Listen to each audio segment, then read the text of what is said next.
Ngerti nggak sih kalau film ini keren banget? Malaysia bisa upgrade bikin film. Ini sisi gelap pengolahan nikel yang gak semua orang tahu. Kalau kita juga ngimpor ribuan TKA Cina. Guys, lo pasti nggak bakal percaya kalau sebenarnya Indonesia itu dulunya sangat maju dan orang Indonesia tuh lebih takut sama manusia dibanding Tuhan. Walaupun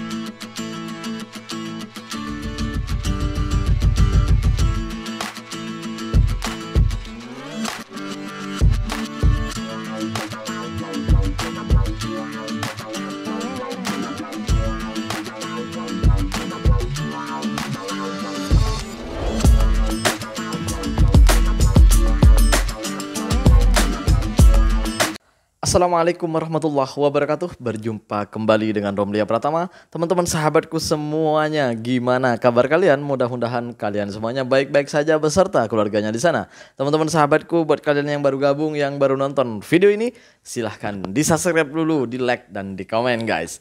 Buat teman-teman sahabatku yang udah mendukung support channel ini, terima kasih. Mudah-mudahan kalian semuanya diberikan keberkahan umur, keberkahan rezeki, dimudahkan segala urusannya, baik urusan dunia maupun urusan akhirat. Amin ya rabbal alamin.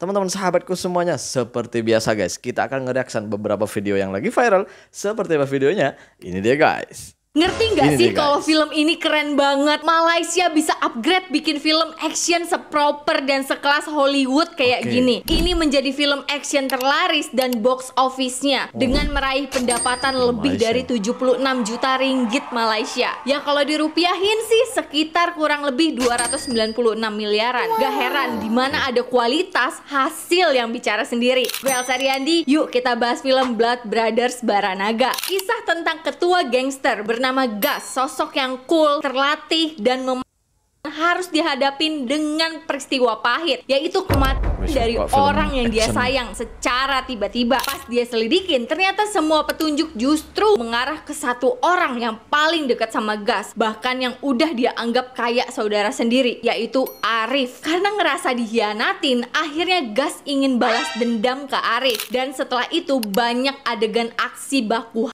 yang ciamik serta twist yang mind blowing banget. Film ini tuh menurut gue bukan tipe yang slow burn, tapi intensitas ketegangannya tuh dijaga dan terus meningkat dari awal sampai akhir. Apalagi yang gue suka itu di klimaksnya. Gila sih, menurut gue itu paling intens dan visualnya yang on point banget. Treatment actionnya juga ngingetin gue sama film The Raid, tapi lebih intens dengan koreografi yang di setiap gerakannya tuh terasa lebih presisi aja gitu. Terus ceritanya rapi, acting yang cukup solid dari para pemainnya.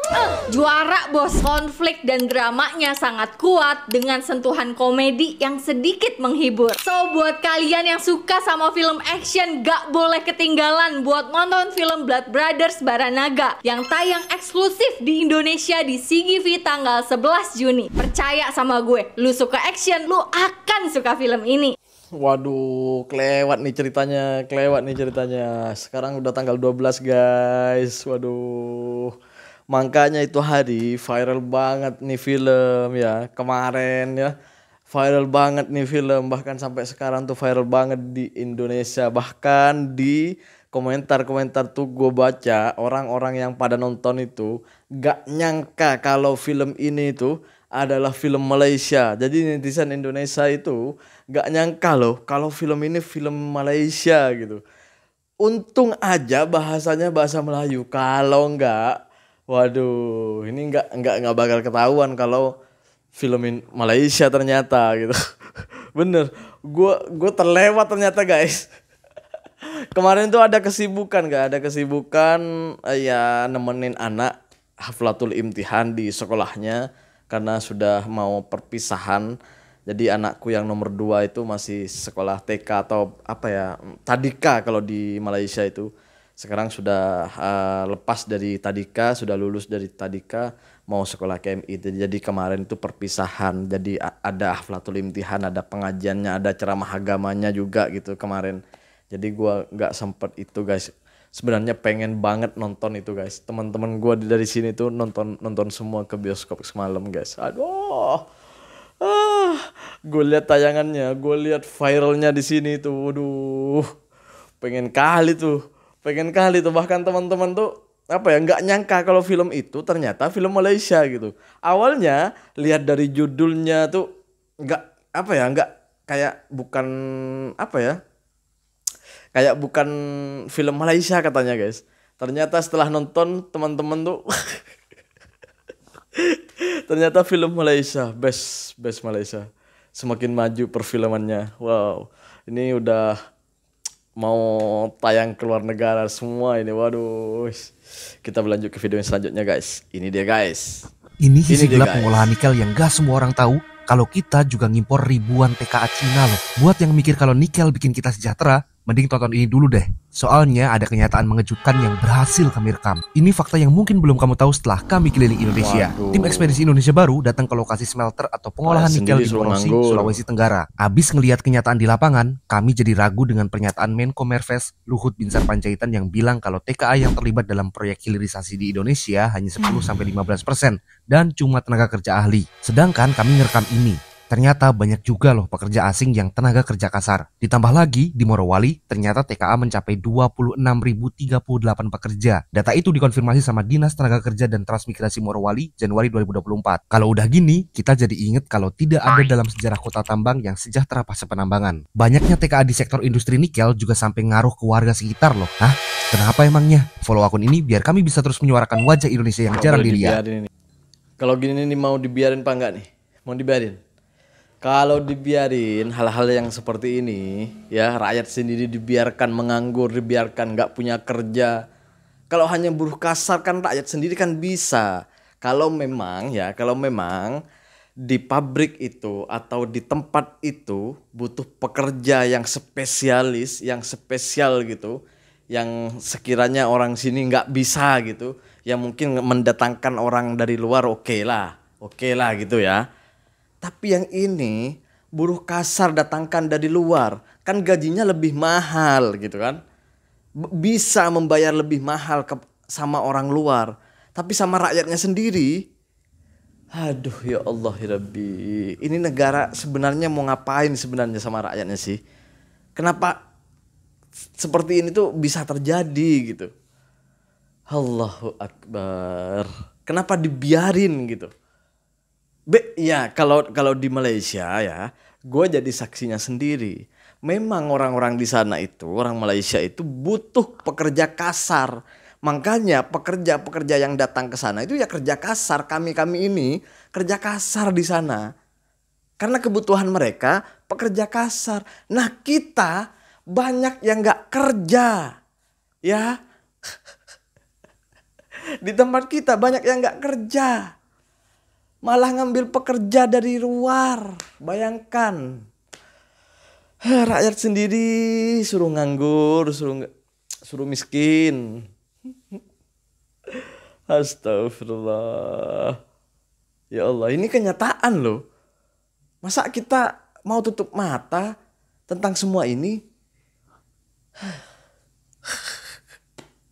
Beda kelas memang kita sama Malaysia. Kita berlanjut ke video yang selanjutnya guys. Ini dia guys.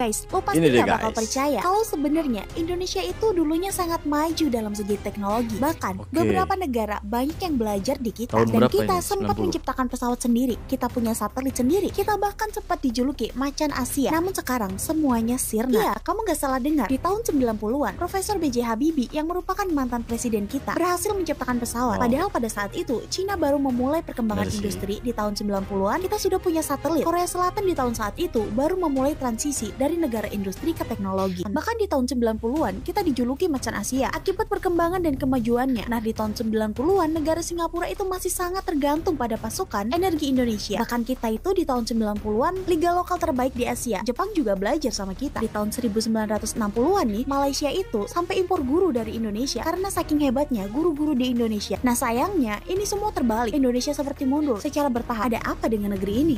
Berarti kita ini bukan semakin maju dong. Kalau gitu dong, bener gak sih? Bener dong. Malah negara-negara yang belajar dulunya, yang katanya belajar sama kita, meninggalkan kita. Bukan hanya meninggalkan. Aduh. Ini gimana konsepnya? Ya. Negara-negara yang katanya dulu belajar sama kita, kok malah lebih maju dari kita? Aduh. Kok kita malah kayak bukan kayak makin mundur kayaknya ya. Sepertinya kita makin mundur ini, bukan malah makin maju. Bener gak sih? Tolong tulis di kolom komentar guys, bener gak sih? Makin mundur ya. Kalau gue hitung-hitung, kalau memang bener dulu negara-negara tetangga kita itu pada belajar sama Malaysia, pada belajar sama Indonesia. Ya. Sekarang ya nggak ada salahnya kalau kita belajar sama negara jiran-jiran kita gitu ya. Ya biar sama-sama maju dong. Kan kita udah tertinggal jauh. Bener gak sih? Aduh. Kita berlanjut ke video selanjutnya. Ini deh guys. Orang Indonesia tuh lebih takut sama manusia dibanding Tuhan. Walaupun omongan mereka bilang mereka lebih takut Tuhan. Akhirnya mereka bisa menghalalkan nyolong dan lain-lain. Dan dia percaya Tuhan banget karena dia tahu gue bakal bertobat terus dimaafkan. Lu bersembunyi di balik nilai-nilai agama untuk menjustifikasi tindakan lu yang sangat tidak agama. Problemnya ternyata satu. Ternyata it's not the religion's problem, not the spiritual problem. Kalau di ayat-ayat di Al-Quran dibilang simple karena mereka gak bisa berpikir. Kalau lu pengen orang baik, bikin mereka pinter dulu. Karena pasti di saat mereka bisa berpikir, mereka bisa memilih. Di saat mereka bisa memilih, most of the time mereka akan memilih jalur yang baik. Kalau mereka tidak bisa berpikir, gampang influence buat ke jalur yang salah. Iya emang sama Tuhan aja nggak ada yang takut. bener kata siapa tadi ya, sama abang tadi tuh. Bener. Rakyat kita, manusia yang ada di Indonesia ini ya, sama Tuhan itu nggak takut. Takutnya tuh sama manusia. Sama manusia tuh takut. Ya gampang-gampang aja deh. Seperti ya para koruptor gitu kan ya. Kan mereka tuh takut kalau sama manusianya. Tapi sama Tuhannya. Padahal ketika dia nyuri gitu ya, mencuri gitu, Allah itu tahu, Tuhannya tahu gitu ya. Tapi dia lebih takut sama manusianya. Aduh, emang bener sih. Bener. Memang susah maju memang kita ini. Ya, karena Tuhan aja nggak ditakuti. Hanya takut sama manusianya. Astagfirullah, na'udzubillah min dzalik.